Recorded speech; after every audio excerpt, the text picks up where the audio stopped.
മിഠായിത്തെരുവ് ഖാദി ഗ്രാമോദ്യോഗ എംപോറിയത്തിൽ ഗാന്ധി ജയന്തി ആഘോഷം സംഘടിപ്പിച്ചു. Councillor doctor Alphonsa Mathew ഉദ്ഘാടനം ചെയ്തു. ശില്പി ഗുരുകുലം ബാബുവിനെ ചടങ്ങിൽ ആദരിച്ചു.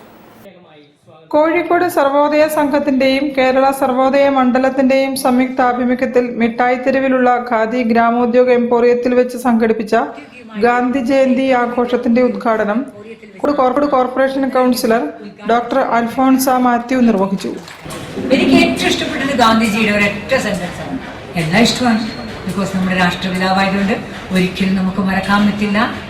ആ എളിമയുടെയും നിഷ്കളങ്കതയുടെയും ആത്മാർത്ഥതയുടെയും സത്യത്തിന്റെയും സമത്വത്തിന്റെയും സാഹോദര്യത്തിന്റെയും പ്രതീകമായ അദ്ദേഹത്തിന്റെ ജീവിതമാണ് എന്റെ സന്ദേശം എന്ന് പറഞ്ഞ ആ വാക്ക്. കേരള സർവോദയ മണ്ഡലം ജില്ലാ പ്രസിഡന്റ് PI അജയൻ അധ്യക്ഷനായ ചടങ്ങിൽ വെച്ച് 25ഓളം ഗാന്ധി പ്രതിമകൾ നാടിന് സമർപ്പിച്ച ഗുരുകുലം ബാബുവിനെ ആദരിച്ചു.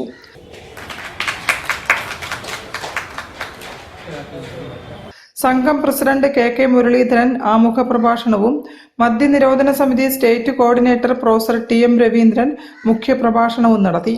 TKA Azeez, emporium manager T Shaiju, OJ Chinnamma എന്നിവർ സംസാരിച്ചു. കോഴിക്കോട് സർവോദയ സംഘം സെക്രട്ടറി AK ശ്യാംപ്രസാദ്, കേരള സർവോദയ മണ്ഡലം ജില്ലാ joint secretary P Bavakutty master തുടങ്ങിയവർ നേതൃത്വം നൽകി. ഖാദി യാത്ര, അഖണ്ഡ സൂത്രയജ്ഞം, സർവമത പ്രാർത്ഥന, പരിസര ശുചീകരണം, പായസ വിതരണം എന്നിവയും സംഘടിപ്പിച്ചു.